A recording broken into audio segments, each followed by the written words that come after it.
Então, estamos hoje aqui, mais uma reunião do grupo de representologia e com o professor Ricardo.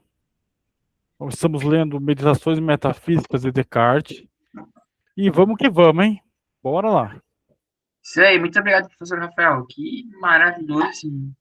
Essa discussão é muito boa. Eu chamo de podcast Hora da Louça, porque é a hora que eu vou lavar minha louça. Então, Ah, muito obrigado. Guiné Fio, Instituto Parajás, muito obrigado a todos. imagina, é super bem-vindo, é super bacana essa experiência. A leitura desses gênios sempre é muito bom. Uhum. Vamos lá, então. Resumo das 6 imitações seguintes. Na primeira, apresenta as razões pelas quais podemos duvidar em geral de todas as coisas, e em particular das coisas materiais, ao menos enquanto não tivermos outros fundamentos na ciência, senão aqueles que tivemos até o presente. Ora, Aristóteles. isso já pode, eu acho que pode ser, viu? Uhum. Quase certo que seria Aristóteles. Pode ser, boa, Talvez boa. algum outro filósofo que a gente não saiba agora, né, que se perdeu nas areias do tempo, mas Hum, provavelmente Aristóteles. é verdade, tem jeitão dele mesmo. Ora, e se bem é que a utilidade de uma dúvida tão geral não apareça de início, ela é, todavia, muito grande, pois nos livra de todo tipo de prejuízo e nos prepara um caminho muito fácil para acostumar nosso espírito a desprender-se dos sentidos e, enfim, faz com que não seja possível que possamos ter mais alguma dúvida do que depois descobriremos ser verdadeiro. Que legal. Nós, isso é a primeira via, hein? Lembra que ele falou que ele tem vários argumentos? Sim, mas esse negócio que ele falou é muito interessante de se desprender dos sentidos. Claro, não é que tu vai ignorar os sentidos, mas é que tu vai conseguir uma reflexão que vai além dos sentidos mesmo. Tipo, a reflexão do indivíduo, ela é uma coisa que é abstrata, né? E os sentidos, eles dão estímulos concretos. Então, Será tipo, é que muito legal. É assim que eu entendi, né? Que o professor entendeu. talvez ele esteja falando de meta-sentidos? Como é que é isso? Eu não conheço. Eu também não sei, mas eu estou inventando isso agora, mas talvez seja uma coisa acima dos sentidos. Por isso que é um valor abstrato. Então, acho que é acima porque. Eu não sei se é acima porque depende dos sentidos. Eu acho que é tipo Uhum. uma extrapolação. Que o professor. Isso. Esse é o ponto. Uma extrapolação. Uhum. Bom, vamos Muito lá, vamos lá. bom. O nosso, Desculpa né? por se interromper, perdão. Ih, pode interromper, porque isso aqui vai ser instigante mesmo. Tá com cara já, na cara que vai ser muito interessante. E assim, é o racionalismo completo, hein? Já dá para o cara falando do papel da teoria. Então, tá fantástico. Na segunda, o espírito, que, usando da sua própria liberdade, supõe que não existem todas as coisas da existência. Peraí que tá. Da existência das quais tem ele a menor dúvida. Reconhece que é absolutamente impossível que, entretanto, ele mesmo não exista, o que é também de muito grande utilidade, visto que por tal meio ele comodamente faz distinção das coisas que lhe pertencem, isto é, a natureza intelectual e das que pertencem ao corpo. Mas já que pode ocorrer que alguns esperem de mim nesse lugar, desse lugar razões para provar a imortalidade da alma, estimo dever agora adverti-los de que, tendo cuidado de não escrever nada nesse tratado de que não tivesse demonstrações muito exatas, me vi obrigado a seguir uma ordem semelhante àquela de que serve o geômetra, a saber, adiante todas as coisas das quais depende a proposição que se busca, antes de concluir algo dela. Hum. Ou seja, ele quer pôr demonstração em tudo. Matemática E também não. isso tem a ver com o que ele falou, que não pode ter dúvida. O menor sinal de dúvida ele vai abandonar. Então, tudo que tiver nesse livro já passou pelo crivo, pelo que eu entendi, né? Já Uhum. passou pelo crivo e daí ele tá expondo. Eu acho que ele tá falando meio que um making off. Isso. Um É, making off. ele só está dando uma aquecimento para a gente. Acho que sim, tá só explicando que. É interessante falar de alma, né? Para ele é uma coisa quase natural, né? Uhum. Porque o Deus dele é o natural. Sim. É, tipo, como a alma pode ser natural? Será que o abstrato também é natural para ele? Eu não sei se a Hum, alma tem um valor metafísico, talvez não tenha, porque tipo, ele fala como naturalidade da alma. Hoje em dia a gente separa tão forte, né? A gente separa as ciências das paraciências. exato. E o cara não. E a gente tem que lembrar que ele é um matemático, né? Pois é, como é que será que ele reconhece a alma? Será que a alma é um. Será que ele tem uma noção meio. É tudo livre aqui, né? A gente tá falando, mas tipo, será que ele tem uma noção um pouco platônica da alma? Que é o Uhum. lugar que tá lá no que, tipo, é um lugar separado, que daí influencia, mas influencia o corpo, mas não tá junto, não é material que nem o corpo. Isso é curiosidade minha. Uhum. Bom, a gente vai ver se, quem sabe, ele não. Porque se ele vai tocar nesse assunto, quer dizer que ele vai aprofundar. Se ele vai dar uma demonstração, quer dizer que ele vai aprofundar mais. Porque aqui é só uma síntese, só um resuminho assim. E, nossa, vai ser pesado esse texto aqui. Esse vai ser pesado. Ora, a primeira e principal coisa que é requerida antes de conhecer a imortalidade da alma é formar uma concepção clara e nítida e inteiramente distinta de todas as concepções que se possam ter do corpo. O que foi feito nesse lugar? Requer-se, além disso, saber que todas as coisas que concebemos clara e distintamente são verdadeiras conforme nós as concebemos. O que não pode ser provado antes da quarta meditação. Porque tem pressuposto, então, aí, deve ter uma construção geométrica, né? O que ele falou de construção de geométrica. É, agora que até eu não tinha reparado nisso, mas é verdade, né? Ele colocou a geometria, então a matemática é um fator importante aí Hum, para como se o mundo fosse a matemática, né? Não fosse só uma construção da mente. sim, sim. Talvez a matemática seja a porta que ele vai abrir para provar tudo isso, né? Eu concordo, sabe que uma vez eu escrevi num livro, não sei se alguém pensou isso antes, né? Provavelmente sim, mas eu não contei que tinha pensado. Mas o número é a melhor maneira de dominar o mundo, né? Hum, Porque o mundo, o número, especialmente a medida, ela é uma leitura da materialidade que permite que a gente tenha padrões, e esses padrões permitem uma maior manipulação. Então, eu acho que ele avança um ponto a mais, dizendo que a própria realidade é formada nesses padrões. Porque nada garante que eu falar assim, ó, eu botei que esse copo que eu tô lavando tem 40 centímetros. uhum, Nada garante que o universo opere, né, por medidas exatas. Nada garante que exista de verdade. As formas matemáticas estejam ali na realidade. Mas daí eu acho que o Descartes vai mais a fundo, ele meio que coloca isso como padrão mesmo. Ele puxa a matemática para uma epistemologia mesmo, não é um número separado. É uhum. a realidade mesmo. Aí, o que o professor acha? Eu estou viajando aqui, desculpa. Não, mas não precisa pedir desculpa, não. Eu acho que é por aí, porque se a gente tem que lembrar que Descartes, aquilo principalmente era matemático, né? Antes de filósofo, ele era matemático, Uhum, né? Lembra? Até hoje a gente tem influência dele, não dá para a gente fugir das influências de robustez matemática dele, né? uhum.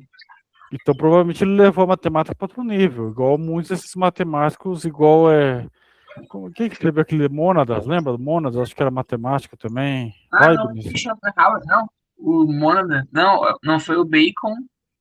Mônadas, deixa eu Será que ver. não foi o Schopenhauer? Schopenhauer, não, não, não é um outro matemático. Deixa eu só ver Não aqui, o pera. Berkeley, né?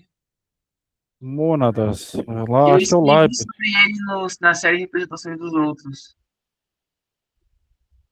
Aí, ó, é o É o Mônadas de Yumi? Leibniz. Leibniz. Leibniz. Isso, Leibniz. Leibniz. Isso, tá É. certo.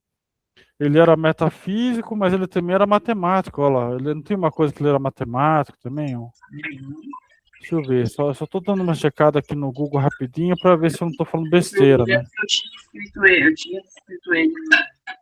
Na série de apresentações do Leibniz, eu fiquei muito impressionado com o currículo dele. Sim, então, ele era um polímata, né? Uhum. Sim. É isso mesmo, ele era matemático, independente do Uhum. foi contemporâneo do Isaac Newton, Assim. é esse mesmo. Então, E, o negócio é que a matemática, tem uma área da filosofia da matemática, né? Uma área específica de filosofia da matemática. Eu não sei se eles discutem grandes questões, hoje em dia, não sei se eles discutem grandes questões, ou se eles focam em paradoxos, não sei. Mas, uhum, tipo, se for pensar assim, o número e a essência, é uma baita questão, né? Eu tava é, falando isso numa aula de filosofia ontem. hum, Será que a matemática gera o mundo? Ou a mente utiliza a matemática para modular o mundo? E daí, olha, tipo, tem quantos meus alunos eu perguntei? E aí, tu sabe o que eles falaram? Do é, Minecraft. Minecraft. Por quê? Como chegaram nessa conclusão? Pois então, eles falaram que o Minecraft ele é totalmente matematizado o número. O mundo é totalmente matematizado. Mas o Uhum, mundo real não, eles não consideram que seja matematizado. Eles uhum, consideram que o mundo ali ele é o que é e a gente que cria matemática. Mas no Minecraft é um exemplo de mundo que é matematizado, que tudo é conta. Daí ele falou, por exemplo, tu sabia? Eu não sabia. O hum, Minecraft, se tu constrói uma torre hum, e tira a base dele, ah, e tira a base da torre, a torre fica em pé ainda. Ela não desmorona. nossa, Isso só é possível no mundo matematicamente coerente. Com as próprias não, regras, as regras apenas matemáticas, né? hum, Ignorando física, ignorando outras regras, né? Então, tipo, eu fiquei impressionado. Tá? muito interessante, muito Não, eu tenho interessante. uns alunos lá que são prodígios. Ah, os caras são muito Caramba. gênios. Uhum. Que demais. Nunca tenho. Como eu não jogo Minecraft, então pra mim é. Mas eu não deixa de ser uma interessante essa curiosidade, né? Não, eles refletiram com base nisso. Até pensando em fazer um projeto de extensão com base nisso. em Isso, Minecraft e filosofia. isso é legal, isso é legal. Você tem espaço, manda bala. Inclusive, essas conversas que a gente tá, essa leitura que a gente tá me ajudando muito nas aulas. Oi, que maravilha, tá vendo Porque eu sou só? profundo, né? Eu sou filósofo. Show! Vou continuar mais um pouquinho aqui, porque nossa, tá muito interessante. Você está dando muito gancho, né? Tá É, muito rico, né? é Muito verdade. rico. Ademais, é preciso ter uma concepção distinta da natureza corporal, ao qual se forma parte na segunda e parte na quinta e sexta meditação. Uhum. Enfim, deve-se concluir de tudo isso que as coisas que se concebem claras e distintamente serem substâncias diferentes, como se concebe o espírito e o corpo. São, de fato, substâncias diversas e realmente distintas uma das outras. Legal. E é o que se conclui na sexta meditação. E, na mesma, isso também se confirma pelo fato de não concebermos nenhum corpo senão como divisível, ao Uhum. passo que o espírito e a alma do homem não pode se conceber senão como indivisível. Aristotélico isso aqui, hein? Uhum. Aristotélico, né? Sim, total. Pois, muito fantástico. Pois, de fato, não podemos conceber a metade da alma alguma, como podemos fazer com o menor de todos os corpos, de forma que sua natureza não são somente reconhecidas como diversas, mas mesmo, em algumas medidas, contrárias. Ora, é preciso que saibam que não me empenhei em dizer nada mais sobre isso nesse tratado, tanto porque isso é suficiente para mostrar com bastante clareza que da corrupção do corpo a morte da alma não se segue. Uhum. E assim, para dar aos homens a esperança de uma segunda vida após a morte, como também porque as premissas das quais se pode concluir a imortalidade da alma dependem da explicação de toda a física. Primeiramente, a fim de saber que, em geral, toda substância, isto é, as coisas, não podem existir sem serem criadas por Deus. São, por natureza, incorruptíveis e não podem jamais cessar de ser, senão são reduzidas ao nada por si mesmo Deus, que lhes queira negar seu concurso ordinário. E, em seguida, a fim de que se observe que o corpo, tomado em geral, é uma substância ex, porque também ele não perece, mas que o corpo humano, enquanto difere dos outros corpos, peraí um minutinho, Isso também é formado... aristotélico, né? Substância. Oi? Isso também é aristotélico, né? Quando ele começa a falar de substância. Exato. Ele fala do composto, ó, formado e composto apenas de uma certa configuração de membro e outros assim semelhantes. Isso também é bem a tradição aristotélica, né? Eu acho que ele vai contra essa tradição, mas algumas coisas ele puxa, Hum, acho. Eu não sei se é que ele puxa o Aristóteles, porque tá, eu acho que ele é um cristão, mas o Aristóteles ele foi lido, né, pelo São Tomás de Aquino ou pelo Santo Agostinho, e daí, tipo, talvez ele tenha um respeito por Aristóteles por causa disso. sim. Mas também a gente entende também porque essa obra não é tão famosa comparando com o discurso do método, né? Porque, Uhum, tipo, ele tá falando dessas discussões, acho que bem no meio ali, ou bem próximo, ou na própria reforma protestante. Imagina a polvorosa que estava naquela época ali do pessoal brigando, ou próximo, né? uhum. Ou foi no estopim, ou foi um pouco antes. E daí, tipo, imagina eu sei, por exemplo, que nos Estados Unidos, a Inglaterra mandou para os Estados Unidos os calvinistas, né? Hum, Para não ter mais tanto, não ter um conflito religioso lá dentro da Inglaterra. Então, tipo, eles mandaram para os Estados Unidos. Imagina o cara falar de Deus aí e ainda meio que sendo, não sei se católico, mas, tipo, no mínimo contestando, né? Um uhum. Deus natural. Imagina. Por isso que eu acho que o discurso do método é muito mais famoso Pois é, eu estou procurando aqui o Descartes, se ele é. da Coca da Reforma. É, eu tô vendo quando que. Bom, Talvez ele. seja antes, não sei. A Reforma, acho que. Não, a Reforma foi, tipo. O Descartes, acho que é 17, né? Século 17. Ó, eu tô vendo primeiro a religião do Descartes, né? Qual é a. Ele não fala aqui Ele é qual é a católico. religião. Ele é francês, né? Provavelmente ele é um católico. Nasceu católico. Provavelmente. Deixa eu ver aqui, tô. Não é certo, né? Deixa eu ver, tô procurando isso aqui pra. Foi um Uhum. católico sincero, porém não devoto, que viu na Holanda protestante. A Holanda protestante. Tá. Então ele é Aqui. meio que um católico não praticante, meio que desigrejado. É, Tá. Tá. era por aí. Isso já torna uma parte compreensiva, né? Uhum, Ele é um desigrejado, tá? E quando exatamente. será que foi foi a reforma? Foi perto das grandes navegações, talvez, né? Tô vendo aqui, já, a gente já procura aqui, tudo no Google fica mais fácil hoje, né? A gente vai jogando no Google e vai. Desculpa a trabalheira, mas é que Não, mas é eu o acho interessante esses dados. Eu não é lembro importante. quando que foi o Lutero, não lembro de cabeça. Deixa eu E também ver. nem fosse muita questão de ficar guardando, porque isso aí a gente encontra em 2 segundos, Exato. usar a Tô. memória de outras coisas. A reforma protestante teve marco inicial em 31 de outubro de 1517.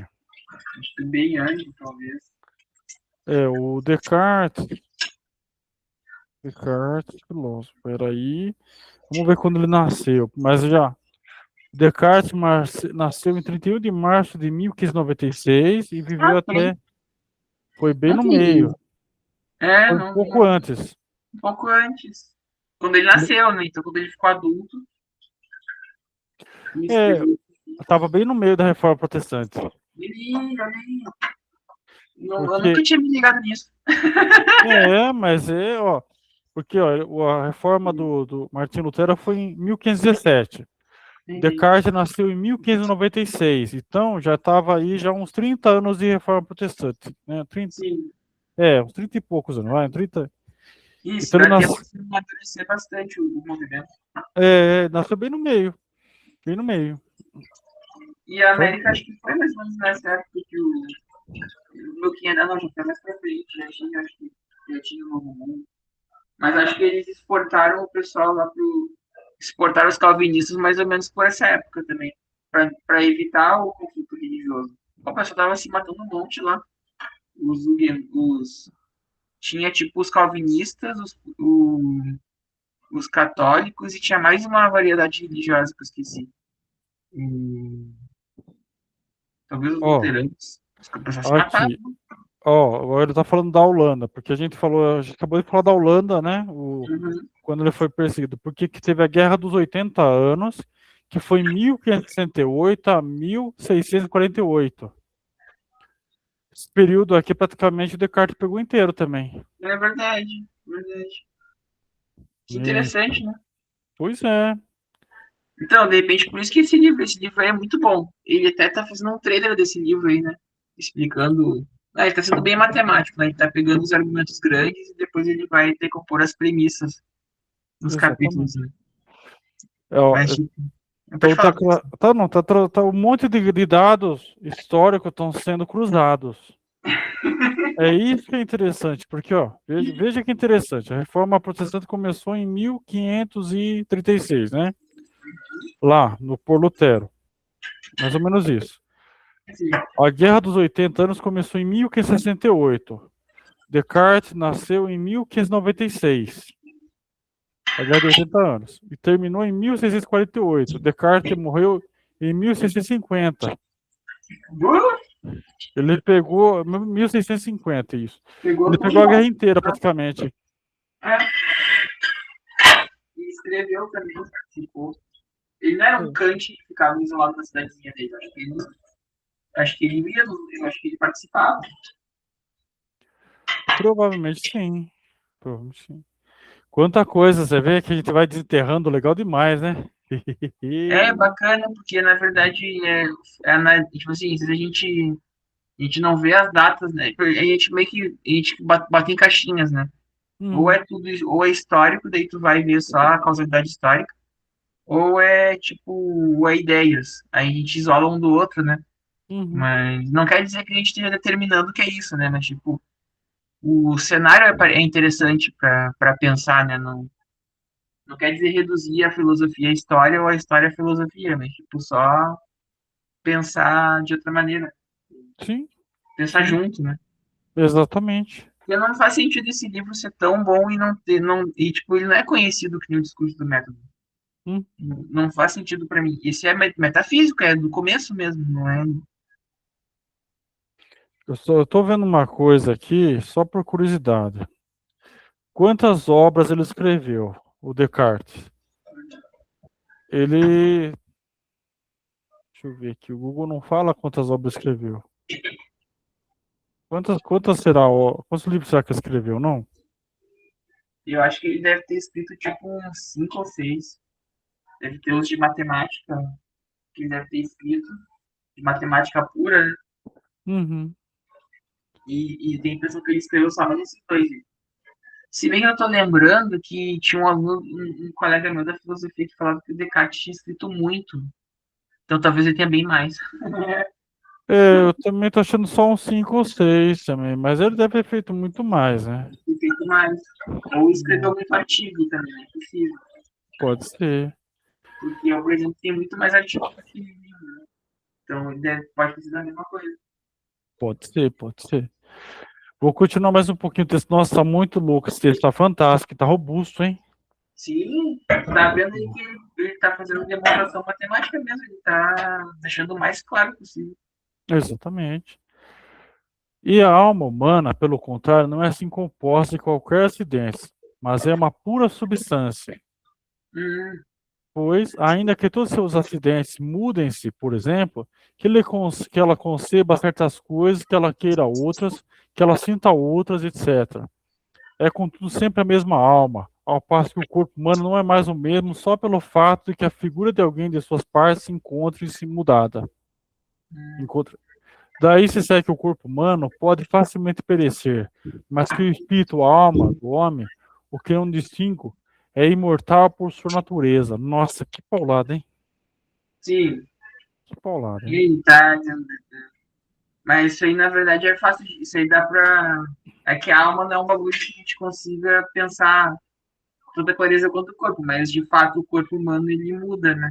Uhum. De fato, porque é biológico, né?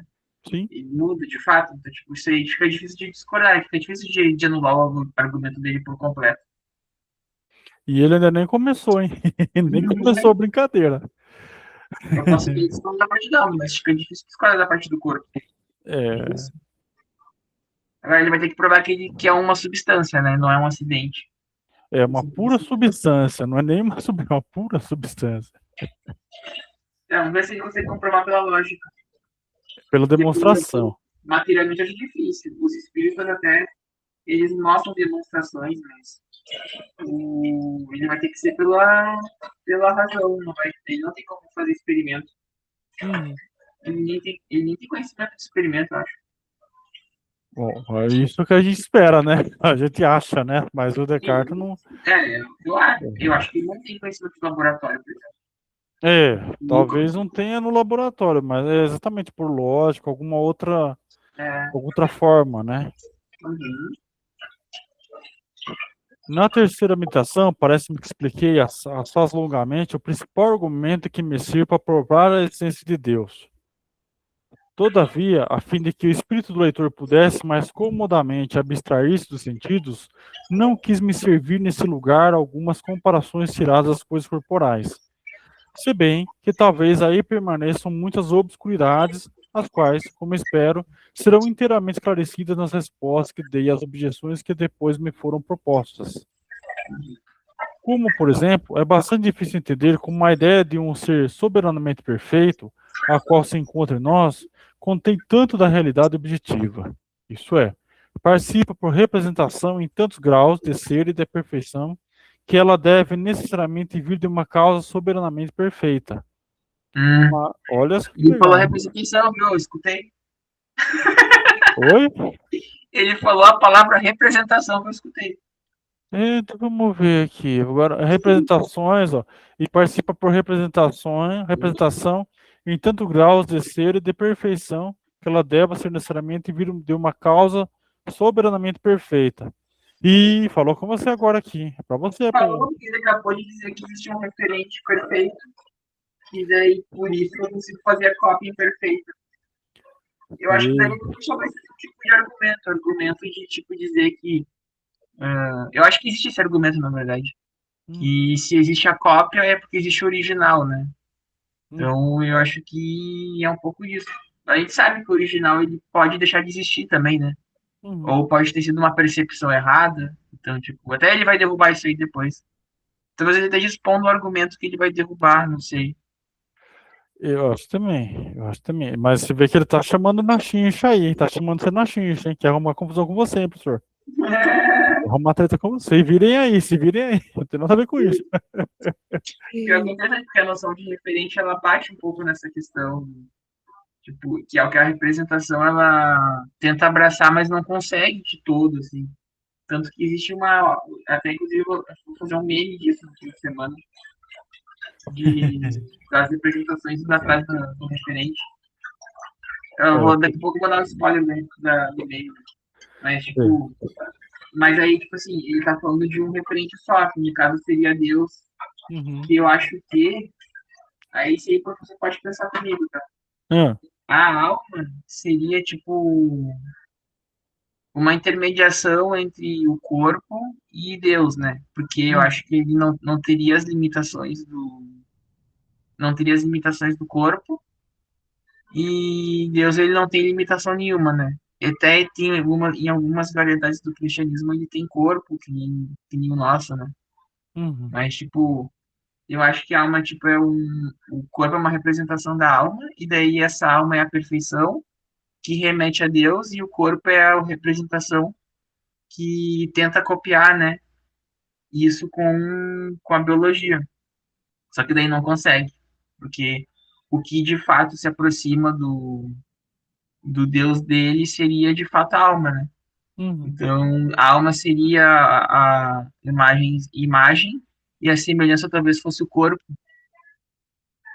O que uhum. o professor acha quando fala que Deus fez o homem a sua imagem e semelhança? Imagem é a representação e semelhança ao corpo. O que o professor acha agora? Eu acabei de pensar isso agora. Eu acho que é por aí. Eu acho que é aí que está a grande questão. É uma igual e semelhança, fez a semelhança, mas não igual. Então Sim. acaba sendo uma representação, né, em grau menor. E se a alma for a representação perfeita? Se a alma for Então, tipo Deus, o que o professor acha? A gente tá entrando Ah, em questões teológicas, né? uhum, Mas eu acho que tudo bem, né? claro. Aí que tá, eu acho que a alma, ela seria igual um fio, Uhum, alguma espécie de um fio, alguma coisa que conecte a esse Deus. tá. Tá, Tá? boa, Então, boa. Gostei. porque eu fiquei, quando você estava falando, eu fiquei pensando, e se a essência do ser humano não é o que ele está chamando de alma? Ah, entendi. Isso é metafísica. Entendeu? Por isso que ele está levando, por exemplo, se todos nós somos essencialmente humanos. Por quê? Bom, Isso também, putz, veio alguma coisa aqui. vai lá, vai lá, vai lá. Por exemplo, assim, quando você pega Platão, pega Aristóteles, você fala assim, a razão é do ser humano. Só que se a gente pega uma pessoa que tem deficiência mental ou está em estado vegetativo, ela não tem uma razão, mas Uhum, ela tem alma humana, sim, entende? Ela não uhum, perde a habilidade o humano dela, ela perde, tudo bem, a capacidade racional, mas ela ainda continua sendo ser humano, sim. entendeu? Então é isso que conecta ainda mesmo essa pessoa nesse estado, né, ou que entrou nesse estado, ela continua ainda sendo ser humano com uma alma, igual ele fala que é imortal por sua natureza. Uhum. Tá, faz sentido pra mim. Pra mim faz sentido. Entende? Então, porque senão a gente iria rebaixar uma pessoa, por exemplo, que está em estado vegetativo a um estado animalesco. Uhum. Entendeu? Rebaixar no sentido assim que ela não, que ela perdeu a razão, então ela não é mais ser humano. Inclusive, isso que o professor falou, acho que é o fundamento dos direitos humanos, só que, como ele se quer universal, acho que ele não usa essa linguagem, mas, tipo assim, essa seria uma justificativa para os direitos humanos. Uhum, é verdade. Porque, de fato, fica difícil definir ser humano. É difícil definir ser humano, não é uma coisa simples, assim, um conceito de ser humano. Uhum, E daí essa seria uma justificativa, digamos que fosse esse fio que une a Deus. Então, esse fio que une a Deus, ele é o que é o universal, porque a Declaração dos Direitos Humanos é universal. uhum, Então tem que ter alguma coisa que seja do indivíduo. exato. E o conceito talvez não dê conta. Uhum, O conceito talvez não dê conta. exatamente. Eu acho que Mas é o por que aí. você falou já dá mais conta comparativamente, né? Não tô nem Uhum. falando que é certo, né? Me parece mais É, justificado. exatamente. Eu acho que é uma coisa mais robusta, né? Fica mais Uhum. robusto, né? Caramba, hoje nem começou o texto, já estamos nesse nível de teologia, metafísica, meta-sentido, já estamos. Nem começamos o texto, já estamos assim. Imagine o texto em si. Pois é, que o cara ele tá dando um trailer do livro. Isso O porque que é nem bom, começou. meio que te prepara para não pegar para não perder o grande painel, né? A grande voadora, professor. A grande voadora. Oi? A grande voadora. A grande voadora. Uhum. Mas esclarecendo as respostas pela comparação com uma máquina muito artificial, cuja ideia encontra-se no espírito de algum operário, pois, como artifício objetivo dessa ideia, deve ter alguma causa, a saber, a ciência do operário ou de qualquer outro de quem ele a tenha aprendido. Da mesma forma, é impossível que a ideia, deixa eu levantar aqui, de Deus, que está em nós, não tenha Deus mesmo como sua causa. Tá. Faz sentido. É, tá continuando. Na quarta, é provado que as coisas que concebemos muito claras e distintamente são todas verdadeiras e justo é explicado em que consiste a razão do erro ou falsidade, o que deve necessariamente ser sabido tanto para confirmar as verdades precedentes quanto para melhor entender as que as seguem. Legal. Mas, entretanto, é de observar que não trato de modo algum nesse lugar do pecado, isto é, do erro, que se comete na procura do bem e do mal, mas somente daquele que ocorre no julgamento e no discernimento do verdadeiro e do falso. Ah, viu só? Tirou aí a parte ética da religião dele. Tirou, botou a lógica ali no. Vamos lá, boa, interessante. E que não entendo aí falar das coisas que pertencem à fé ou à conduta da vida. mas somente daquelas que concernem as verdades especulativas e conhecidas com a ajuda da sua luz natural. Isso daqui de luz natural é justamente porque ele está tentando tirar a parte teológica, a parte de revelação, essas coisas. Concordo. Muito bem observado. Entendeu? Então, Muito bem observado. Eu não tinha me dado e, conta. Muito bem observado. é porque quando a gente fala em luz sobrenatural, ou uma luz a mais, seria uma luz, assim, uma revelação, uma coisa assim. Então ele está no mesmo nível da gente em matemática, assim, nível, a gente, bem entre aspas, porque a gente não manja matemática igual ele, né? Mas enfim. Mas isso é um pouco de hipocrisia, né? Porque ele falou bem no começo. Ele falou bem no começo que quando ele mostrasse o método dele Uhum, para as pessoas, ninguém ia conseguir discordar. Ele falou bem assim, né?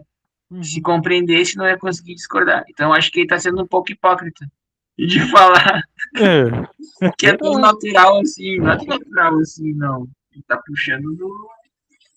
Ele, ele espera que as ideias dele tenham um percurso religioso. Uhum, pode ser, pode ser.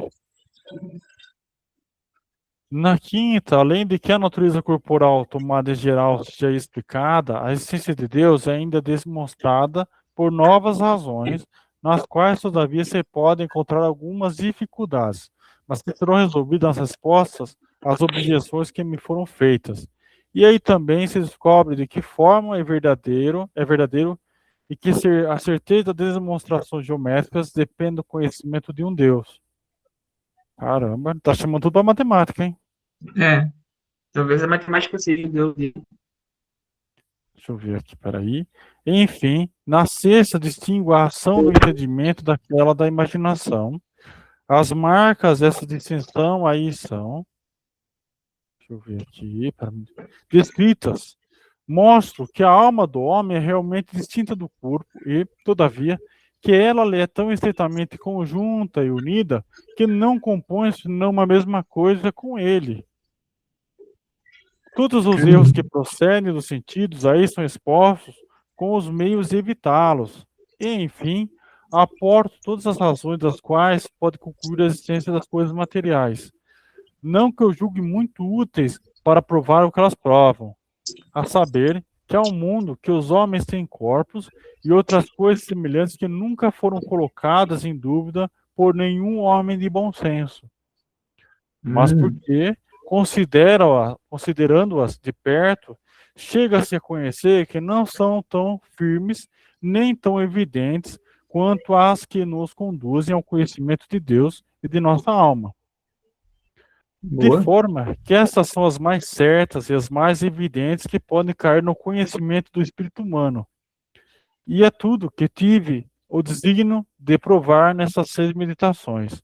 O que faz com que eu omita aqui muitas outras questões, das quais também falei ocasionalmente nesse tratado.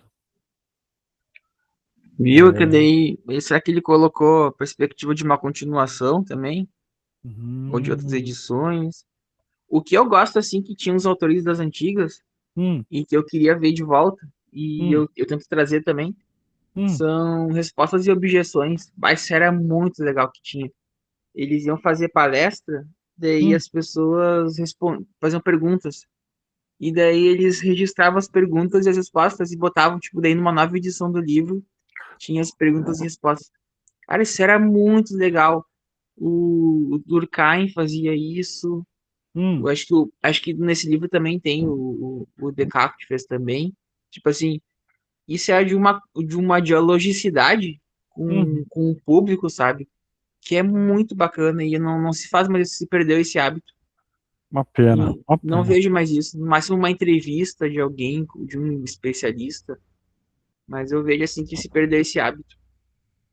É triste, é triste. Eu acho triste isso também, viu? Acho triste. Mas acho que foi esquecimento, não foi menosprezo. É, eu também acho que o pessoal. Ou alguma coisa assim de novas formas de estar livre, alguma coisa, né, de. Sei lá, esquisito, mas eu Uhum. gosto desse formato igual daqueles diálogos que a gente vê ali do Santo Agostinho, eu gosto. É Uhum. importante ter essa, porque fica vivo, né? Aqui também é Uhum. bom, mas o diálogo é o que a gente tem no dia a dia, né?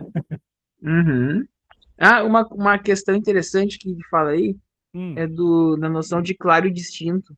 hum, Isso aí passa um pouco desapercebido pra gente, mas os filósofos levam o pessoal de formação em filosofia mesmo, né? Que eu não sou formado em filosofia, né? hum, Mas o pessoal de formação em filosofia fala muito do conhecimento claro e distinto. Chega a ser um conceito que eles consideram um conceito. E eu acho que o Descartes usa mais como uma expressão, mas eu acho que eles usam como um conceito. E daí o claro, porque eu consigo observar, não tem nada que me impede de observar, e hum. distinto porque não está misturado com outras coisas. É uma boa, é uma coisa bonita é interessante, bonito, Eu faz sentido. até uso isso um pouco na representologia, Hum, para quando a gente pensa no contexto das representações. Então, tipo, para não confundir uma representação com outras, eu tenho que ter essa clareza de distinção.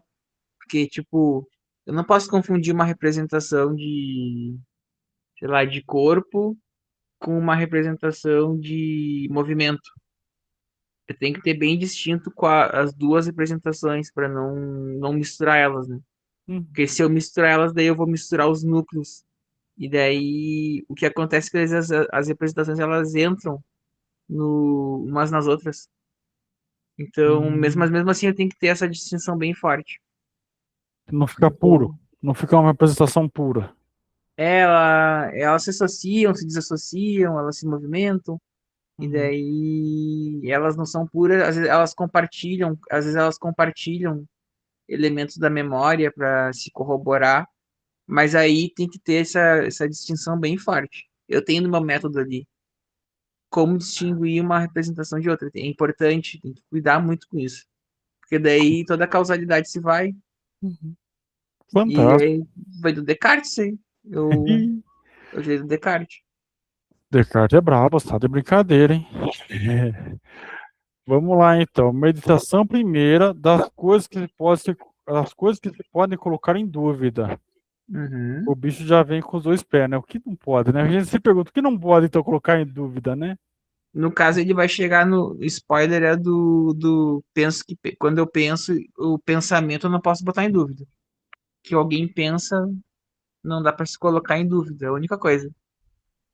É, De pois é. resto, você pode colocar tudo em. Aí, tipo assim, a partir daí que ele começa a perceber.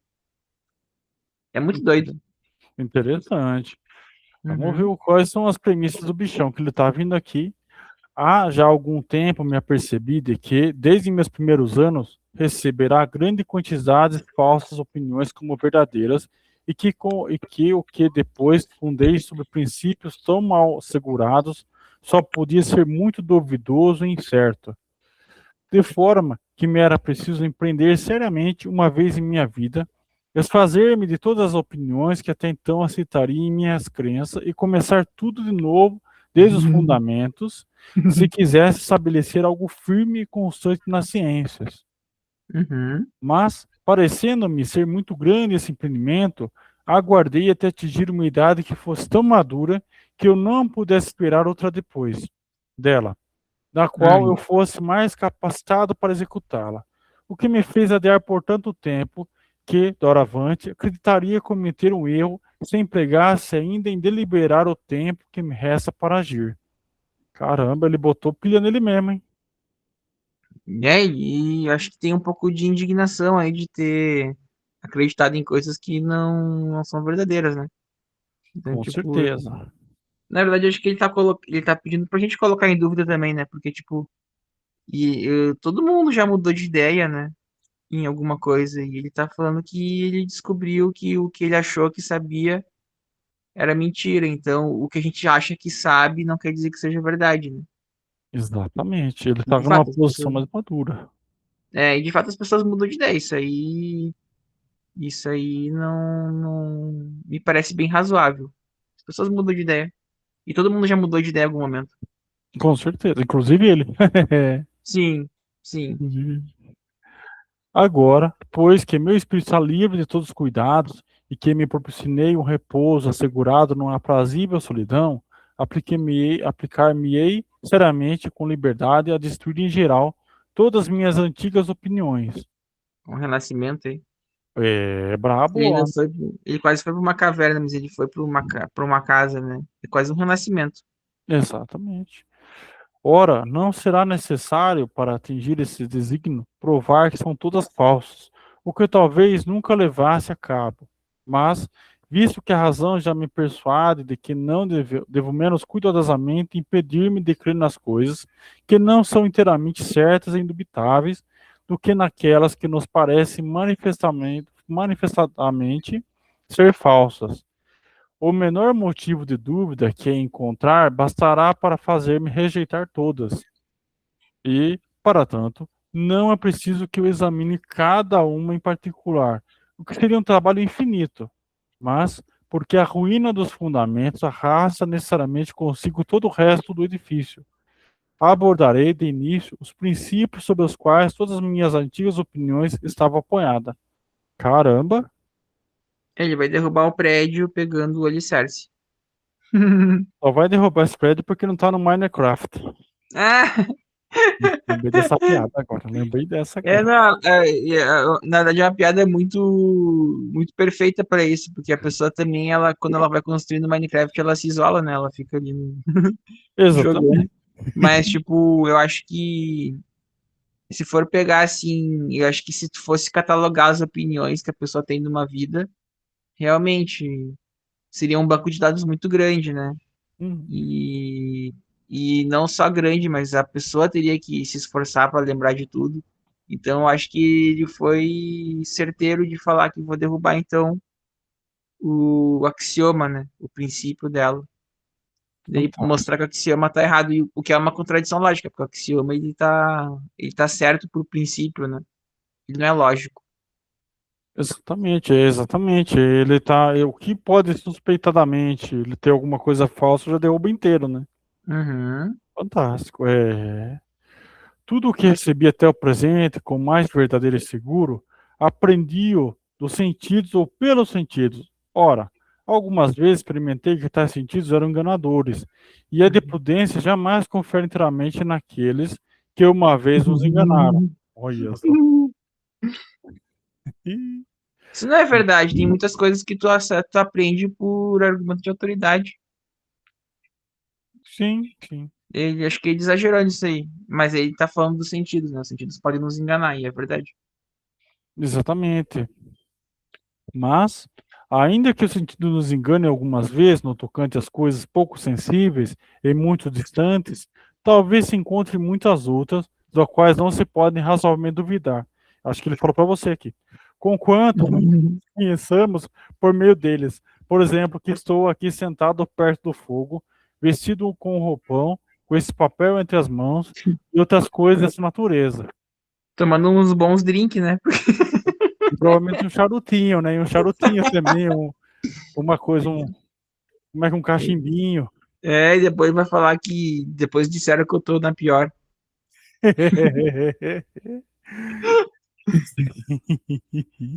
Sim, não é o meme pronto aí. Aí, Cara, tá na cara aí, né? Inês Brasil quase foi ela quase foi o Descartes, né? Pois, verdade, pesado, mas é verdade. Olha, nós gravando um negócio, daqui a pouco nós é processado, mas tá tudo bem. Ah, tudo bem. E como é que eu poderia negar que essas mãos, esse corpo sejam meus? A não ser, talvez, que me compare com aqueles insensatos cujo cérebro é de tal maneira perturbado, ofuscado pelos negros vapores da bilis, que asseguram constantemente que são reis quando paupérrimos, que estão vestidos com ouro. Nossa, ele já tá no meio já.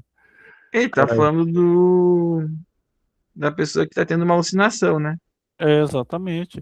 E púrpura, quando estão de todos nus, ou imaginam ser cantaros, ou ter um corpo de vidro, mas que são loucos. Eu não seria menos extravagante se me regressasse por seus exemplos. Nossa, mas Eu achei que ele não ia usar a palavra loucos, né? Mas ele usou.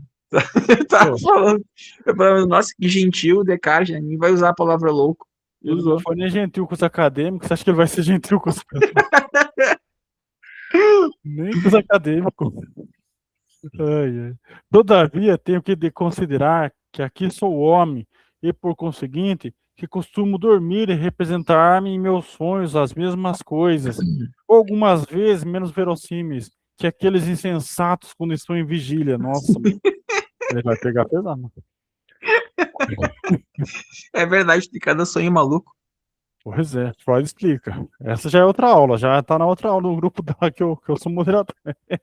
E tem mais uma aula de sonhos? Não, a gente não tem aula de sonho ainda, mas tem aquele livro de interpretações dos sonhos do Freud, Ah, né? Que é bem bacana. longo, né? A gente Bacana, acabou. bacana. Esse aí é um tema que me interessa. Ah, isso é legal. Quantas vezes aconteceu me sonhar à noite que estava nesse lugar, que estava vestido, que estava junto ao fogo, embora estivesse tudo nu em minha cama? Quem é que dorme Parece-me. sem roupa? Oi? O cara dorme sem roupa. É, ou ele estava sonhando sem roupa. É a vida. Quem nunca? Quem nunca? Quem nunca, né? Parece-me presentemente que não é com os olhos adormecidos que olho para que olho esse papel, que essa cabeça que remexo não está dormente, que é com desígnio e propósito liberado que estendo esta mão e que a sinto. O que acontece no sono não parece tão claro nem tão distinto quanto tudo isso. Mas, Hum. pensando nisso cuidadosamente, lembro-me de ter sido frequentemente enganado quando dormia por semelhantes ilusões. E detendo-me nesse pensamento, vejo tão manifestadamente que não há indícios concludentes, nem marcas bastante certas, por onde se pode distinguir nitidamente a vigília do sono, que fico muito espantado. E meu espanto é tal que é quase capaz de persuadir-me de que eu durmo. Ô louco, bicho. Sabe que isso é uma coisa interessante que ele falou? Hum, Os sonhos, eles não são bem. Eu acho que os sonhos, eles não têm uma imagem nítida. Tipo, raramente um sonho tem imagem nítida. Eu acho que, tipo, é mais o cérebro que atribui uma leitura daquele objeto não nítido. Porque a gente lembra do que acontece no sonho, a gente lembra dos objetos, mas, tipo assim, a gente não consegue ter um desenho perfeito na nossa cabeça de um objeto. E a gente tem uma noção, a gente não consegue, por exemplo, medir, a gente não consegue ter um pensamento, o nosso pensamento sobre um objeto, ele não é tão nítido. O uhum, professor entende o que eu tô falando? Tipo, eu não sei se eu tô me expressando direitinho, mas tipo, sim, se for observar um sonho, tem muito pouca qualidade, tem tipo, ele seria como se fosse um filme, um vídeo, 150 pontos e a vida real fosse em HD. faz O sonho sentido. não é muito nítido. É, o sonho seria um desejo reprimido na psicanálise, né? Isso. Mas O, eu digo mesmo na questão da resolução. uhum, pode ser entendido assim, Os, sen- né? os sentidos eu acho que são mais fidedignos. Sim. Mas, tipo assim, os outros sentidos, tipo, daqui a pouco eu tomei um arranhão no sonho. Eu tenho chance de sentir a dor do arranhão. Uhum, Mas a imagem do sonho, não sei se é a minha mente, né? Mas ela não é tão nítida assim. Ela não é tão perfeita que nem. Eu não sei se é porque a gente esquece quando acorda, ou se, tipo, não realmente não é tão nítido assim. E tem outras coisas que dão um rótulo para os objetos do sonho, que daí a gente confia. Eu digo isso porque uma vez eu fui hipnotizado, hum, e daí fizeram uma hipnose comigo que era tipo assim. Tu vai enxergar aquela pessoa ali e aquela pessoa vai ser vai achar que é o Silvio Santos. hum, E daí, quando eu abri os olhos, eu olhei assim, tipo assim, ó. Tinha uma parte do meu cérebro dizendo assim, tipo, Silvio Santos, Silvio Santos. Só que daí meu olho tava olhando hum, e não tava vendo o Silvio Santos. Então eu saí um pouco do. Então, tipo, eu acho que tem mais um carimbo simbólico ali que te diz que aquele objeto é aquele, do que propriamente a resolução. Eu acho que o cérebro ele não consegue fazer uma resolução tão perfeita assim internamente. que nem um computador, por exemplo. O computador ele simula perfeitamente um ambiente. Tipo assim, tu consegue fazer uma simulação perfeita, bem nítida. Mas o sonho, acho que ele não consegue. Um sonho nítido, assim, eu não sei. Eu acho que. Que aí a gente vai entrar em representações internas, né? É, isso. O que que o professor acha? O professor já teve um sonho super nítido? Já tive alguns que não, eles tinham nitidez, mas eles eram meio desproporcionais. Ah, é? Alguma coisa assim que ficava fora de proporção, ou parecia um anime, parecia Hum. aquelas vinhetas da MTV, sabe? Lembra das MTV? Ah, sei, sei. E fica uma coisa A meio, vibe total, né? fica uma coisa meio noiada, assim. É, Uhum, mas assim, a questão é justamente essa coisa do eu, da representação interna da pessoa. Isso acontece uhum, muito dentro da psicanálise também, né? É o que a pessoa acha e que o objeto é em si. O teste de uhum. realidade que a gente chama, né? Das Jim. Isso, exatamente. Então a gente tem que ter esse teste de realidade para puxar, repuxar, porque muitas vezes, justamente a gente entra em mundo de fantasia. O sonho às vezes é uma fantasia, é um desejo, é um monte de coisa que ele não tem necessariamente uma precisão de realidade, né? Uhum. Mas eu entendo o que você está falando, porque isso aí você pode estar falando de submodalidades também do sonho em relação às suas representações. É isso, isso. Eu fico pensando assim, porque, tipo, tecnicamente não é uma representação, por um lado, porque não tá tendo uma contato de sentidos. Uhum, Porém, por outro, é uma representação da memória.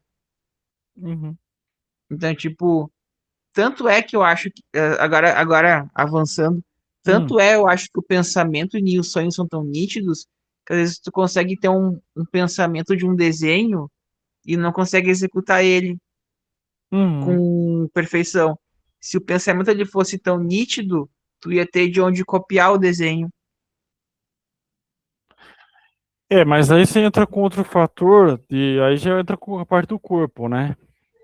da habilidade. É, aí já tem um intermédio, né? Um objeto entre o seu sonho e a projeção do sonho no papel, quer dizer, o desenho e a projeção do desenho no papel.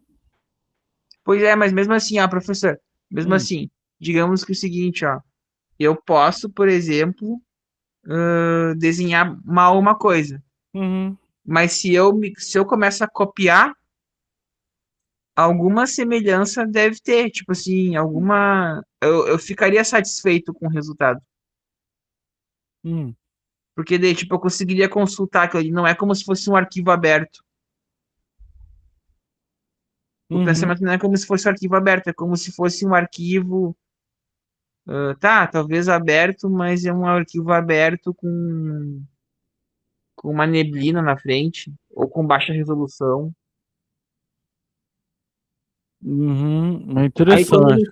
quando a gente sonha, daí a gente isola os sentidos, e daí acho que com os sentidos isolados a imagem fica mais nítida. Mas mesmo assim, quando a gente está em vigília, a gente não consegue acessar daí. Eu acho que os sentidos eles puxam um pouco da. Talvez os sentidos puxem um pouco da capacidade do cérebro de desenhar, de coisa assim. E daí. Bom, não sei, eu vou pensar um pouco mais nisso, tá? Acho que gera um texto pro blog. Eu acho que isso aí vai ter relações também Hum, com falta de sentido ou com sentido. Por exemplo, assim, tem muitas pessoas que têm deficiência visual, mas elas começam a ter o desenvolvimento auditivo melhor. hum, E sim, vice-versa. compensa. É compensatório também.